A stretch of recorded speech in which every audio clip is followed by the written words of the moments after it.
L'espérance ne déçoit pas.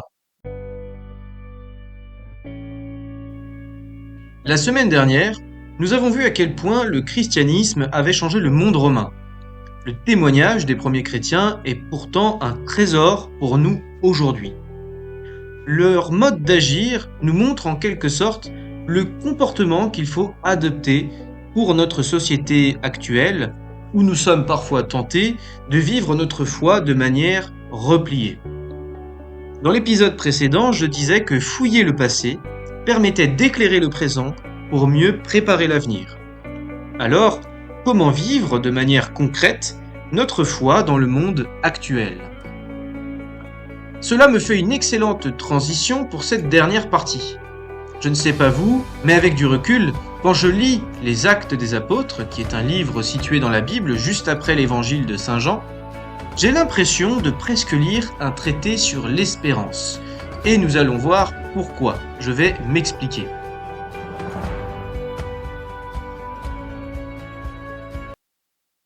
Si on résume très rapidement cette œuvre de Saint Luc, on constate que les apôtres ont reçu un trésor immense, l'enseignement de Jésus. Cerise sur le gâteau, Jésus leur donne l'Esprit Saint. Confiants de ce qu'ils ont reçu, les apôtres vont faire aumône, c'est-à-dire donner littéralement Jésus à leurs prochains. Ils vont annoncer, prêcher, guérir les malades et tout ça au péril de leur vie. Ils subissent, dans un premier temps, des persécutions venant des autorités juives, puis dans un second temps celles romaines. Nous l'avons vu dans les épisodes précédents. Mais cela ne les freine en rien. Cela n'arrête pas l'expansion de l'Église naissante. Leurs efforts vont être récompensés d'ailleurs par des conversions toujours plus importantes. D'ailleurs, jusqu'à la capitale de l'Empire romain, Rome. 279 ans après la mort du Christ, c'est le premier empereur romain qui est converti. 347 ans après la mort du Christ, c'est l'Empire lui-même qui se convertit. Alors, comment cela est-il possible? Sans armée, sans guerre, sans révolte, sans violence. En tout cas, sans violence venant de la part des chrétiens. Comment cela est-il possible alors que les chrétiens sont restés une minorité, alors que ces derniers étaient persécutés et auraient dû disparaître? Pourquoi cela n'a-t-il pas dissuadé la population de l'Empire à la conversion? La réponse, selon moi, n'est pas d'un ordre humain. Elle est plutôt d'un ordre spirituel, religieux. Et moi, je suis avec vous tous les jours jusqu'à la fin du monde, dit Jésus. C'est donc au-dessus des plans humains, parce que Dieu intervient dans l'histoire, déjà par son incarnation. Dieu a incarné, a pris chair, dans la personne de Jésus, il est venu sur terre, il est venu nous visiter. Puis, il s'intéresse aux affaires des hommes, parce que s'il est amour, il nous aime, donc il s'intéresse à nous. Et c'est son amour incommensurable qui fait cela. Aujourd'hui, en France, nous vivons dans une société de plus en plus fragile. Au niveau religieux, on parle des problèmes avec la laïcité, on parle de la montée de l'islam, on cache sa foi par peur d'en parler et de paraître pour un fou. On entend que la foi est irrationnelle et qu'elle n'a pas sa place. Et on entend bien d'autres choses aussi. Nous vivons, en France, à l'époque de la sécularisation. Et je pense qu'il est important de redonner un élément de définition concernant cette notion, parce que beaucoup ne savent pas en fait ce qu'est la sécularisation. Elle désigne en fait le processus par lequel les institutions, les comportements ou les mentalités se détachent de l'influence religieuse. Il faut dire que d'un point de vue sociologique et historique, la société française a beaucoup changé depuis la Révolution française de 1789.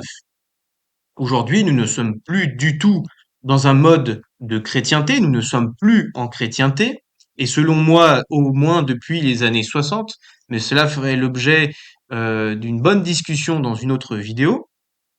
Donc nous ne sommes plus en chrétienté, c'est un fait, et nos lois, nos mœurs sont de moins en moins en accord avec cet esprit chrétien et d'ailleurs catholique. Dans un sens, cela est logique, puisque si les populations d'un pays ne sont plus de la religion de ce pays, eh ben, elles vont en changer l'origine des lois, la teneur de ces lois, parce qu'elles ne pensent plus pareil. Et comme on dit, comme le dit un certain adage, la loi fait vivre. Enfin bref, revenons à notre réflexion. Beaucoup ne savent pas qui est Jésus à l'heure actuelle, et beaucoup ignorent tant de choses sur la culture de la foi qui a façonné la France depuis des siècles en fait. Et on peut même dire pendant plus d'un millénaire, parce que la France est très vieille.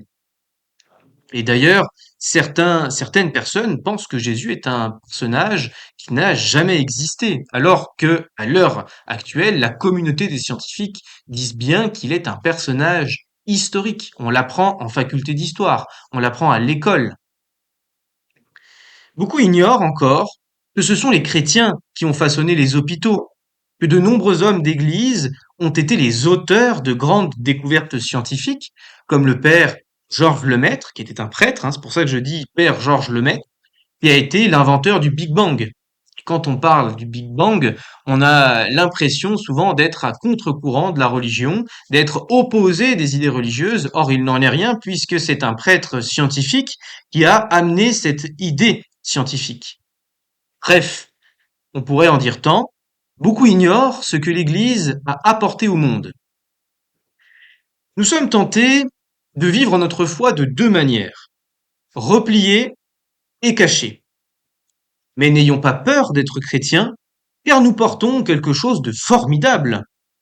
Nous ne sommes pas comme les autres. Ça, c'est clair et net, et je pense qu'avec le podcast sur la christianisation de l'Empire romain, on l'a tout à fait remarqué.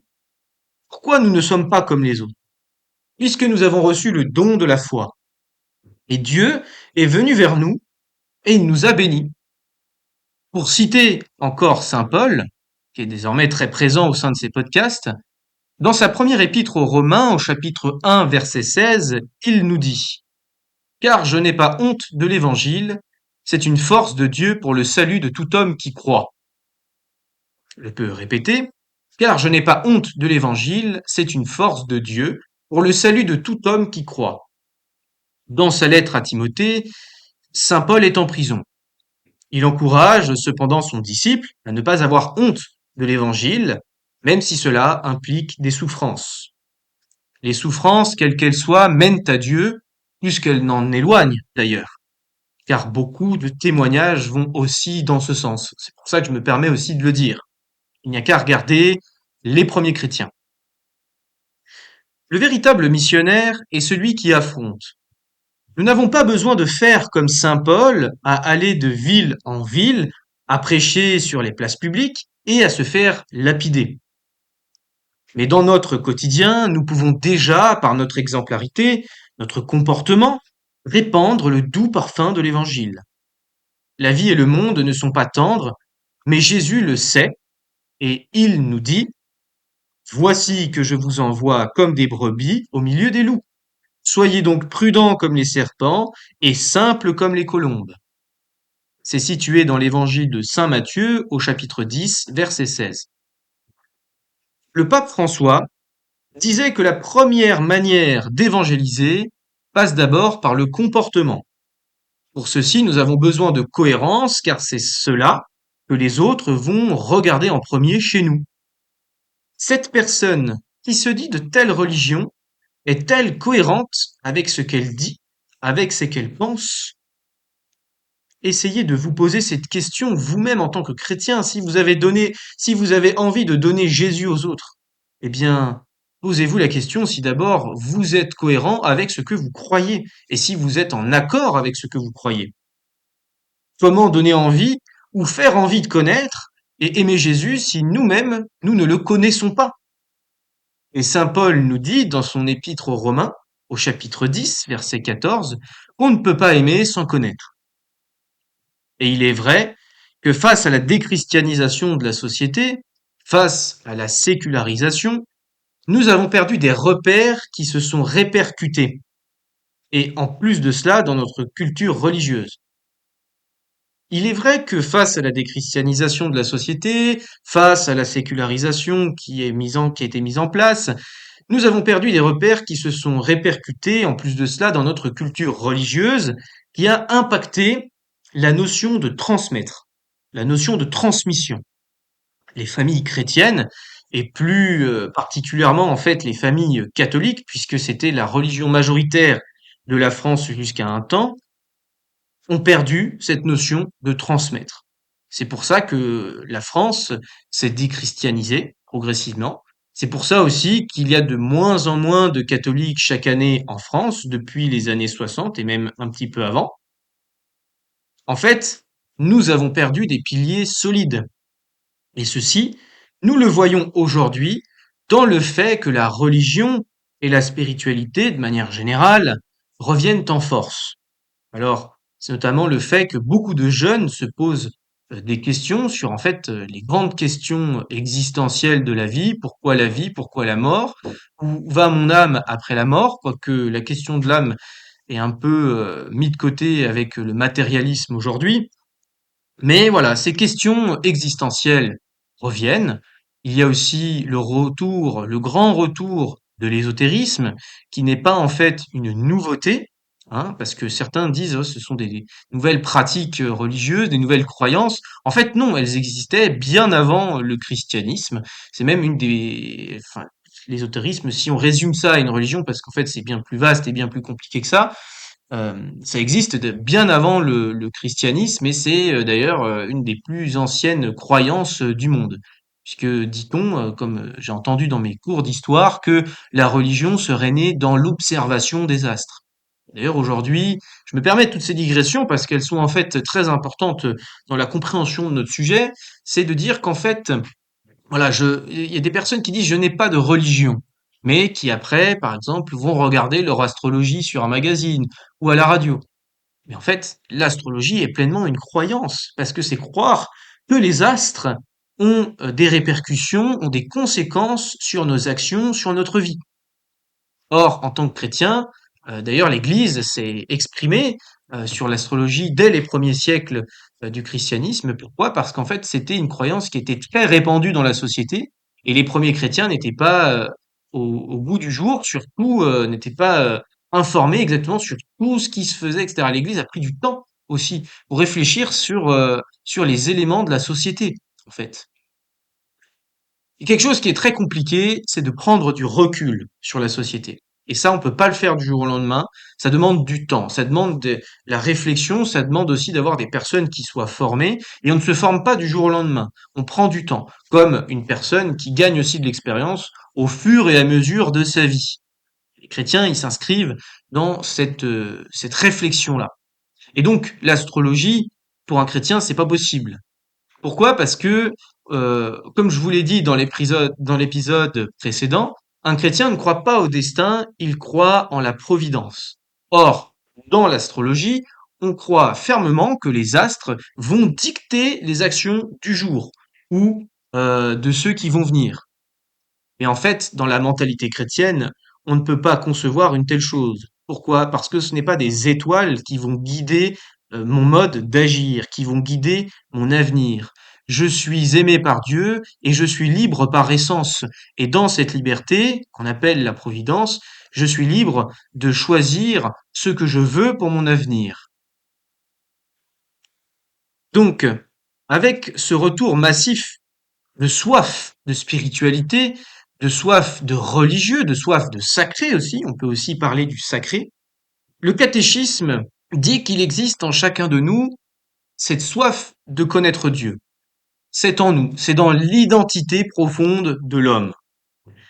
Je vais citer à présent ce fameux paragraphe du catéchisme de l'Église catholique. Si vous voulez le retrouver sur Internet ou chez vous, il s'agit du paragraphe 27. Le désir de Dieu est inscrit dans le cœur de l'homme, car l'homme est créé par Dieu et pour Dieu. Et Dieu ne cesse d'attirer l'homme vers lui. Et ce n'est qu'en Dieu que l'homme trouvera la vérité et le bonheur qu'il ne cesse de chercher. Alors, pour conclure cette série, je dois vous rappeler que ces épisodes étaient un même ensemble donné en conférence à Rome lors du Jubilé catholique de 2025 ayant pour thème l'espérance.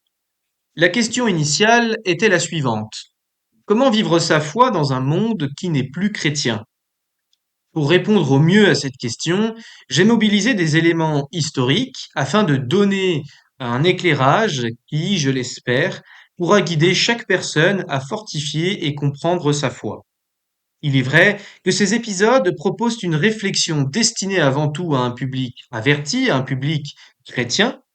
Même si vous n'êtes pas croyant ou chrétien, l'ensemble de ce podcast peut vous être également accessible. J'espère qu'il vous aura plu et aura aussi suscité un intérêt en vous pour le sujet et d'éventuelles questions personnelles, voire existentielles. Alors, pour revenir à la question de départ, comment vivre sa foi dans un monde qui n'est plus chrétien?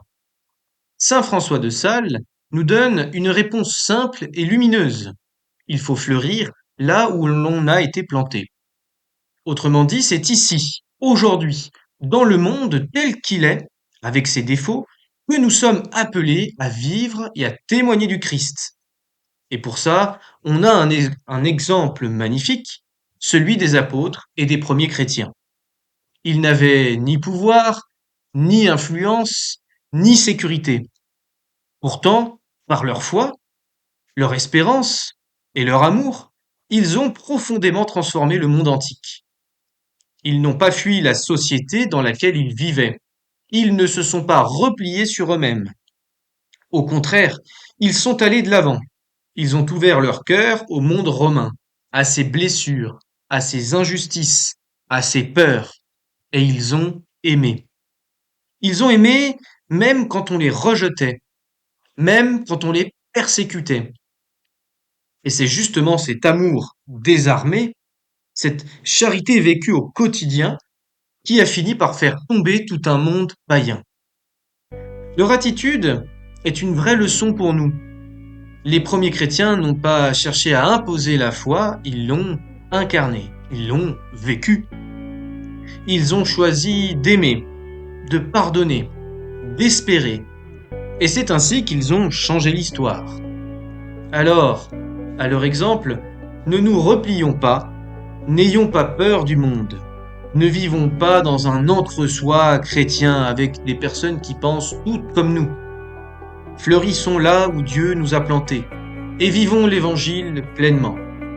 Parce que, comme le disait un prêtre lors d'une homélie, soyons des disciples et alors nous serons vraiment des témoins.